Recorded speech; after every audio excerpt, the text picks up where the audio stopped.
রাধে রাধে বন্ধুরা, good morning, শুভ সকাল। কেমন আছো তোমরা সবাই? আশা করছি সবাই ভালো আছো। ঝুমুর দাস @111 তোমাদের সবাইকে জানাচ্ছি অনেক অনেক স্বাগত। তো দেখো, এখন বেজে গেছে সকাল 10:45। তো এখন আমি ঘরে কাজকর্মগুলো একদম দ্রুত গতিতে করছি পরপর। তোমাদের সাথে আমি এর আগে আর্লি মর্নিং ব্লগটা শেয়ার করেছি, যেটা আমার নতুন চ্যানেলে দেবঝুমুর ফ্যামিলিতে শেয়ার করেছি। তোমরা যারা এখনও হয়তো জানো না, এখনই গিয়ে দেখে নিতে পারো। আর যারা অলরেডি দেখেছো, আশা রাখছি তোমরা তো জেনেই গেছো। তো দেখো, এখন এই যে ঘরে কাজকর্মগুলো তো প্রচুর থাকে, মানে সকাল থেকে তো কাজ তো কম থাকে না। বলতে গেলে একটা বেলা কাজের মধ্যে দিয়েই কেটে যায়। মানে বলতে পারো খেয়ে দিয়ে একটু বিশ্রাম করব, তখন থেকে হয়তো রাত পর্যন্ত অতটা আর কাজের অতটা প্রেশার থাকে না। তো যাই হোক, চলো এখন এই যে এই কাজগুলো করে নিচ্ছি। প্রচুর খেলনা ওদের, মানে আমি খেলনা কোথায় রাখবো এক এক সময় ভেবেই পাই না। তো ভেবেছিলাম কি ড্রয়ার কিনে নেব, ওই 5-6টা ড্রয়ারে যে স্টোরেজগুলো হয় তো সেগুলো কিনে নেব। কিন্তু আবার ভাবি যে আমি স্টোরেজ ড্রয়ার কিনে আমি আমার জিনিস রাখবো না ওদের খেলনা রাখবো। মানে বলতে গেলে আমার ঘরে এখন যা পরিস্থিতি, কিছু এসেনশিয়াল জিনিসপত্র, ওদের খেলনা, এটা সেটা, মানে দুখানা যদি স্টোরেজ ড্রয়ার কিনতে পারি তাহলেই মনে হয় সুবিধে হবে।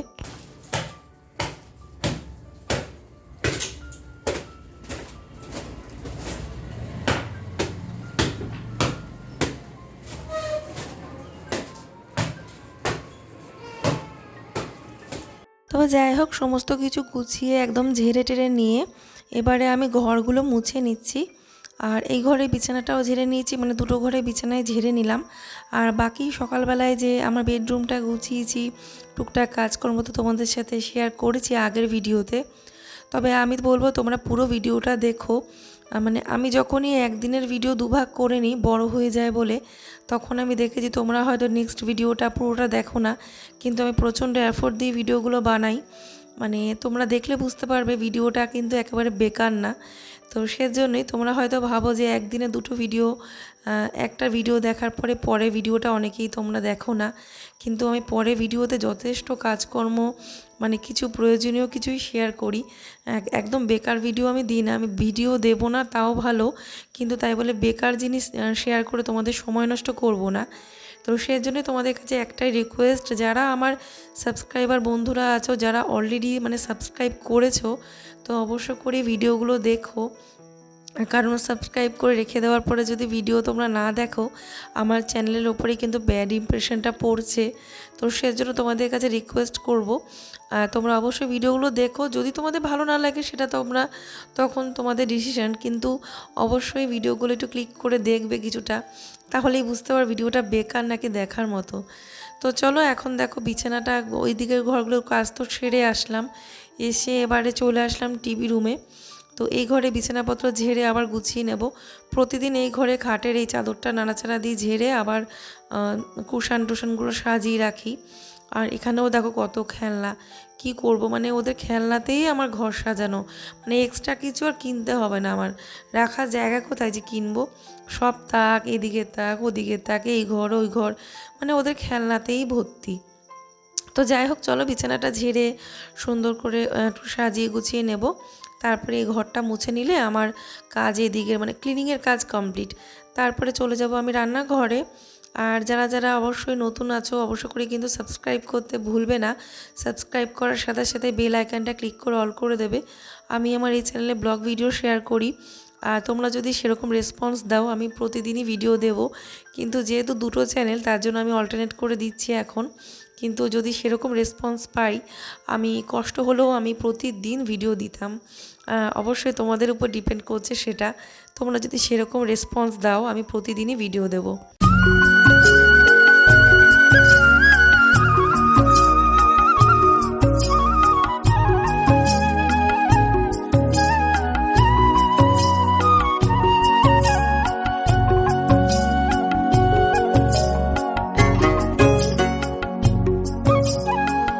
তো এই রুমটা আগে আমার বেডরুম ছিল। তো কালার করার পরে ভেবেছিলাম কি এই রুমটাকেই আমি আমার বেডরুম বানাবো, কিন্তু সম্ভব হলো না। তার কারণ হচ্ছে এই রুমটা হচ্ছে উঠোনের এই দিকে, আর ওই দিকটা পুরো প্যাকড আপ, ওইদিকে বাথরুম সমস্ত কিছু ওইদিকে জয়েন্ট, ওদিকে তালা দিয়ে দিলে এর সাথে আর কোনো কানেকশান থাকে না রাতের বেলা।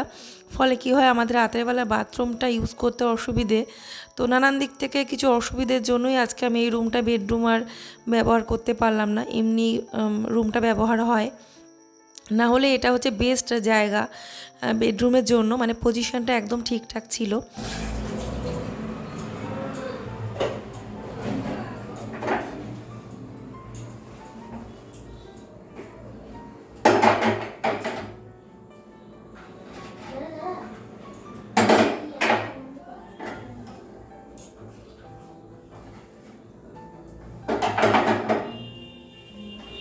তো দুধওয়ালা এসেছিল, দুধ নিয়ে আসলাম।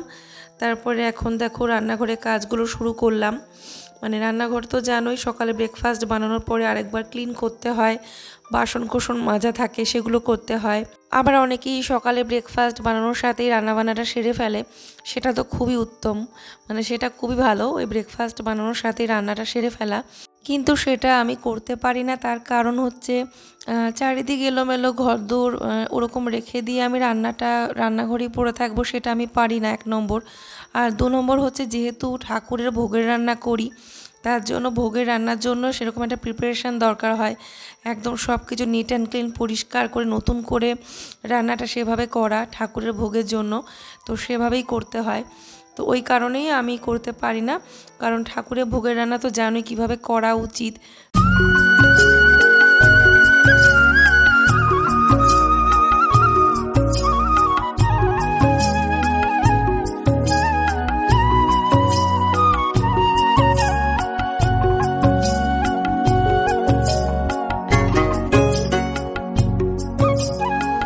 তো আজকে আবার আমার ছোট বোন এসেছিল, তোমরা ব্লগে দেখতে পাবে। অনেক দিন তো আমার বোনেদেরকে তোমরা দেখো না, ওরা এখন সেরকম একটা আসতে পারে না, সবাই সবার লাইফে এতটাই ব্যস্ত।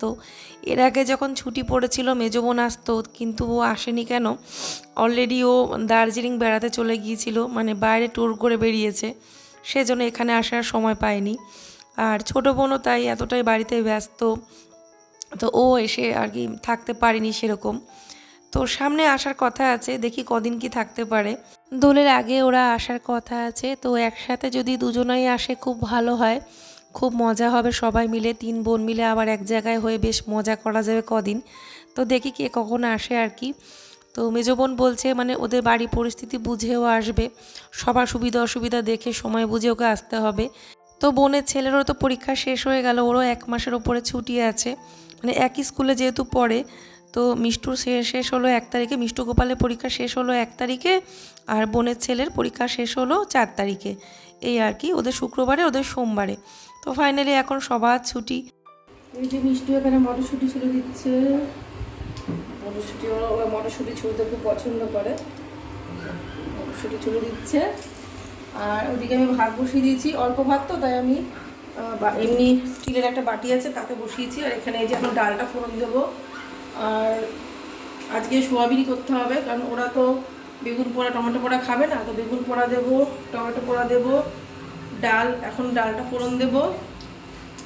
আর হবে সোয়াবিনের একদম তেল তেল করে কষা কষা তরকারি করবো, মানে একদম মাখা মাখা করে করবো আর কি, তো সেরকমটাই বানাবো। আর তো চলো এখানে আমি অরড় ডালটা কীভাবে বানাই তোমাদের একটু দেখিয়ে দিই, তারপরে রান্নাটা কমপ্লিট করে নিয়ে তারপরে তোমাদের দেখাচ্ছি কী কী রান্না করলাম। আজকে রান্নাবান্না কিছু শেয়ার করার মতো নেই, ডালটা অরড় ডালটা কীভাবে করলে ভালো হয় সেটা একটু তোমাদের সাথে শেয়ার করি। তো চলো, আর ওদিকে ওই যে ভাত হচ্ছে, তো তেল দিয়েছি, তেলটা গরম হয়ে গেছে। এবারে আমি এর মধ্যে দিয়ে দেব শুকনো লঙ্কা দিচ্ছি, তারপরে এর মধ্যে দিয়ে দেব আমি একটু জিরে,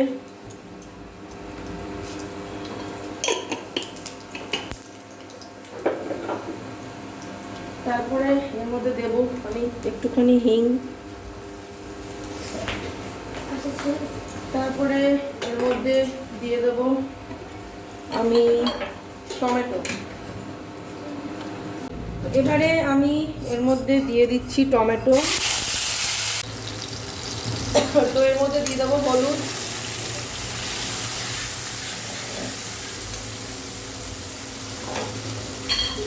তারপরে দিয়ে দেবো একটু জিরে গুঁড়ো,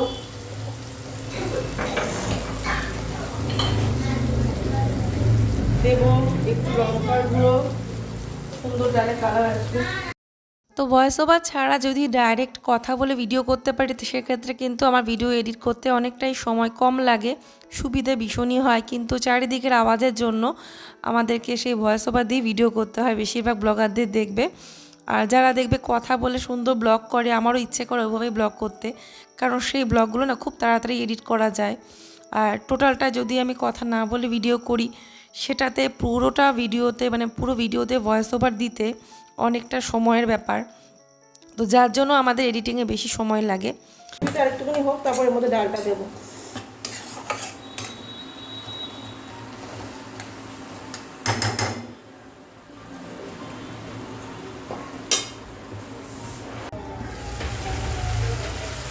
কারেন্ট চলে গেল। দেখো এর মধ্যে এবার আমি ডালটা দিয়ে দেবো। ভালো হয়ে গেছে, তরকা রেডি ডালের জন্য। এর মধ্যে আবার ডালটা ঢেলে দেবো।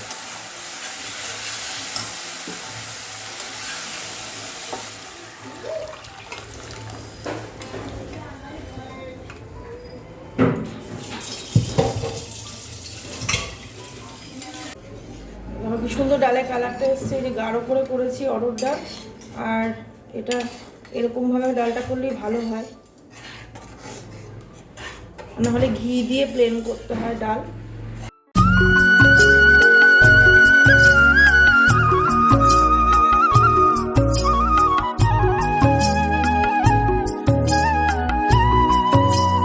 ডালটা হয়ে গেছে, দেখো এরকম হয়েছে ডালটা। ডাল তো আজকে আমি যেভাবে অরহর ডালটা বানালাম এভাবে বানিয়ে দেখবে, তোমাদের খেতে খুব ভালো লাগবে এইটুকুনি বলতে পারি। এই যে আমলাম যে বসে বসে দাঁড়িয়ে দাঁড়িয়ে না চুলে বসে বসে কর দিয়ে এখন টেবিলের মধ্যে নিয়ে চুলে উঠেছে সব। গোপালও ছুলছিল, তো দুটো মিলে বদমাশি করছিল, তার জন্য গোপাল পালিয়েছে। তো আমার রান্নাবান্না হয়ে গেছে, দেখো টমেটো পোড়া করেছি, এখন গ্যাসটা অফ করে দিলাম। বেগুন পোড়া করে রেখেছি, এই যে বেগুনটা বড় বড়ই ছিল, আর দুটো টমেটো পুড়িয়েছি। এখানে সোয়াবিনের তরকারি হয়ে গেছে, এইমাত্র নামিয়েছি, তার জন্যে ধোয়া উঠছে আর কি। আর ওই যে ডাল করেছি তোমাদের দেখালাম, অরহর ডাল। আর ডালের সাথে কোনো ভাজা করিনি, তার কারণ আলুর চিপস আছে তার জন্য। তো চলো এখন বোনকে খেতে দেবো, চলে এসেছে। ওকে বললাম তুই কটা খা, ও প্রথমে বলছিল রুটি খেয়ে এসেছে, আমরা অল্প কটা খা, কিছু হবে না। খেয়ে আসবে, কটা কটা তো খেয়ে আসবে, খাওয়ার জন্য যায়। বলছি ডাক্তার তো অজুহাত।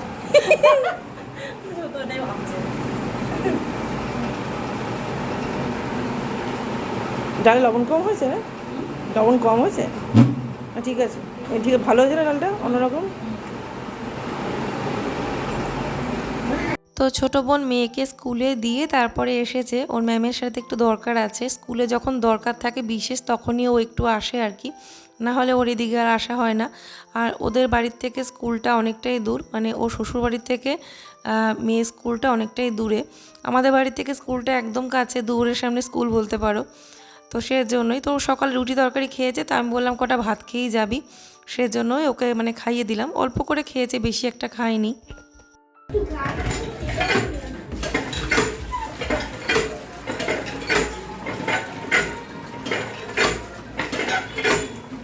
তো ওদিকে বোনকে খেতে দিয়ে তারপরে চলে আসলাম আমি এদিকে জামা কাপড় কাচতে। তো ওর এখন খাওয়া হয়েও গেছে, এখন বেজে গেছে 1:15 মতো। তো এই যে দেখো ফ্যানের সসপ্যানটা আমি এখানে রেখে দিয়েছি, এটা মেজে নেব। আর এখানে এই যে জামা কাপড় যেগুলো ভিজিয়ে রেখেছিলাম সেগুলো কেচে ফেলছি। তো এগুলো সেই সকালে ভিজিয়ে রেখেছিলাম, তো ভেবেছিলাম আগেই কাচবো, কিন্তু সময় হয়ে ওঠেনি, পরপর কাজে ব্যস্ত হয়ে পড়লাম। তো আমি সোয়েটারগুলো ভিজিয়ে দিয়েছি, আমার যেগুলো সোয়েটার আর কি, 3টে মনে হয় সোয়েটার ভিজিয়েছিলাম। তো যাই হোক এগুলো এখন সব কেচে দিলাম, দেখলাম ছাদে দিয়ে দেবো, শুকিয়ে যাবে। প্রচণ্ড রোদের তাপ, তো ছাদে এতটাই গরম, মানে দিলেই শুকিয়ে যায়। তো যদি কোনো অসুবিধা হয়, একটু যদি ভিজে থাকেও অসুবিধা নেই, পরের দিন আবার শুকিয়ে নেব।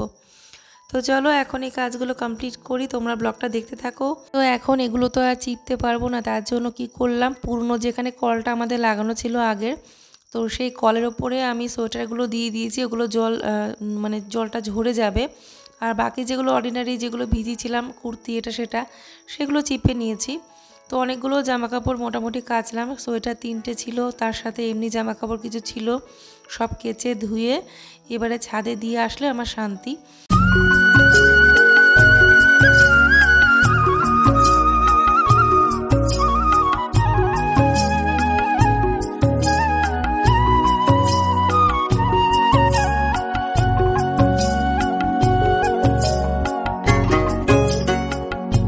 তো বন্ধুরা আজকে এখন বেজে গেছে প্রায় দুপুর 2টো, মানে পুরোপুরি দুপুর 2টোই ধরো। তো এখন দেখো মিষ্টু আর গোপালকে ভাত বেড়ে দিয়েছি, ওরা খাচ্ছে। তো ওরা বললো নিজেই খাবে, এখন ওরা প্রতিদিন নিজেরাই মানে হাত দিয়েই খাচ্ছে, আমাকে খাইয়ে দিতে হয় না। তো এখন তো বাড়িতে রিল্যাক্সে রয়েছে, কোনো অসুবিধে নেই, সেজন্য ধীরে সুস্থে হাত দিয়ে খায়, আমারও কোনো তাড়া নেই। তো এখন চলো খাওয়া দাওয়াটা হয়ে যাক, একেবারে সন্ধ্যাবেলায় আবার ব্লগটা কন্টিনিউ করব। তো ভেবেছিলাম এখানে এন্ড করে দেবো, তাও একটুখানি সন্ধ্যাবেলা টুকটাক শেয়ার করেছি তোমাদের সাথে। তো চলো এখন ওদের খাওয়া হয়ে যাক, তারপরে আমি আর মা খাবো, তোমাদের সাথে আবার সন্ধ্যাবেলায় দেখা হবে। তো এখানে কিছু খাবার দাবার এনেছে, দেখো তোমাদের দেখাই একটা জিনিস, যেটা হচ্ছে এটা প্রভুজির ক্রিম রোল। এটা দেখো প্রভুজির ক্রিম রোল, এর মধ্যে কতগুলো আছে, এর মধ্যে দেখো কৌটোটা কি সুন্দর পিঙ্ক কালারের, আমার জন্য এনেছে। ও খোল, ক্যাপটা খোল দেখি কটা আছে এর মধ্যে। দাঁড়া এক মিনিট, নিশ্চয়ই লেখা থাকবে, কপিস থাকবে হয়তো। আমার ফোনের লাইটটাও গেছে, ফোনে চার্জ মনে হয় একদম লো। এই একটা গুনে নিচ্ছি, দেখো এখানে এতগুলো ক্রিম রোল একসাথে 1 2 3 4 5 6 7 8 মনে হয় 12টা মতো থাকবে। হ্যাঁ মানে 12টা মতো, গোপাল অলরেডি একটা নিয়ে নিয়েছে, মনে হয় 12টা মতো। দেখো প্রভুজির ক্রিম রোল, মানে এক একটা, হ্যাঁ একটা করেই তো। দেখো প্রভুজি কোম্পানির ওভেন ডিলাইট, তো এটা এনেছে আমার জন্য পিঙ্ক কালার কৌটো এনেছে। হ্যাঁ আর এই যে মাছ এনেছে 4টে। পিঙ্ক কালার, আমার আসলে আমারও না মাছ খুব ভালো লাগে। পার্পল কালার মাছ আমার। মাছ এনেছে। আর এই যে বিস্কুট ছিল না ঘরে, একদম চা খাবার, শুধু ওই থিন ছিল অল্প কটা, তাও 4-5টা থিন আছে, আর কোনো বিস্কুট নেই। খা যা, খুলে দেবে বাবাকে যা। আর এই যে এই বিস্কুটটা এনেছে, প্যাটিস বিস্কুট, এটা বেকারি বিস্কুট, এটা বেশ ভালো মুচমুচে, চায়ের সাথে খেতে খুব ভালো লাগে। এই একটা, আর এটা তোমাদের দাদা খায় প্লেন বিস্কুট, টালি বিস্কুটটা ও কী খায় ভালো জানি না, ওর ভালো লাগে তাই আনে। আর কি অরেঞ্জ বিস্কুটটা ঢুকিয়ে ফেলেছি না বাবা, আর অরেঞ্জ ক্রিম বিস্কুট এনেছিল ওদের জন্য, সেটা ঢুকিয়ে ফেলেছি। আর এই যে থিন এনেছে, থিনটা সবসময় লাগবেই। হ্যাঁ তো চলো, আর ওই ডিও বডি স্প্রে এগুলো সমস্ত, মানে ডিও তো বডি স্প্রে একই, যাই হোক ডিও টিও এগুলো এনেছে, বডি স্প্রে এনেছে 2টো, একটা ওর জন্য একটা আমার জন্য। তো চলো আমরা এখন চা খাবো, চা করে নিয়েছি, এই যে বিস্কুটের রেডি। এই দেখো চা, আমি এখন কিচ্ছু করার নেই, আমি আর কিচ্ছু শেয়ার করতে পারবো না, আমার ফোনটা এখন চার্জে দিতে হবে। তাও দেখিয়ে দিচ্ছি, চার্জে তো দেবো, দেখিয়ে দিই ডিওটা। এটা এনেছে সিক্রেট এনেছে, এটা বাই 1 get 1। আর এই যে এইটা এনেছে এটা কিন্তু বাই 1 get 1 একটা একটা কেন বুঝতে পারছি না, তো যাই হোক এই দুটো এনেছে। তো ভাবলাম এত সুন্দর একটা জিনিস বানাচ্ছি, তোমাদের সাথে না শেয়ার করলে কি আর হয়, তার জন্য বেগুন চকা বলে না কি একটা, বেগুন ভর্তাও বলে অনেকে, তো আমরা তো বেগুন পোড়া টাইপ এরকমই মনে কিছু বলি, তাকে বেগুন চকা বলি জানি না। তো যাই হোক এখানে টমেটোটাকে বেশ ভালো করে তেলের মধ্যে সাঁতলে নিয়েছি, ভালো করে টমেটো কুচি, কাঁচা লঙ্কা কুচি দিয়ে, লবণ হলুদ চিনি এ সমস্ত কিছু দিয়ে ভালো করে টমেটোটা ভাজা ভাজা করে নিয়ে তার মধ্যে বেগুন পোড়াটা দিয়ে দিয়েছি। দুপুরবেলায় যে বেগুনটা পুড়িয়েছিলাম আমি ফ্রিজে রেখে দিয়েছিলাম, মানে বেগুন পোড়ার দরকার হয়নি, টমেটো পোড়াটাই শুধু মেখে নিয়েছিলাম, কারণ আলু সেদ্ধ ছিল আর টমেটো পোড়াটাও বেশ ভালো পরিমাণেই ছিল, সেজন্য আমার আর মার বেগুন পোড়ার দরকার হয়নি, বেগুন পোড়াটা রেখে দিয়েছিলাম। তোমাদের দাদা ভালোবাসে যে রাতেরবেলা ও আসলে বানিয়ে নেব, কারণ ভেবেছিলাম রাতে রুটি করব, কিন্তু যখন শুনলাম ও সারাদিনে ঠিকমতো খাওয়া হয়নি, তার জন্য দেখলাম তাহলে ভাত খাওয়াটাই ভালো। তো গরম ভাত, বেগুন পোড়া, ডাল, এই হলো আজকের ডিনার। সবাই তোমরা ভালো থেকো, সুস্থ থেকো, আবার একটা নতুন ভিডিও নিয়ে চলে আসবো। আজকের মতো tata, bye bye, Radhe Radhe.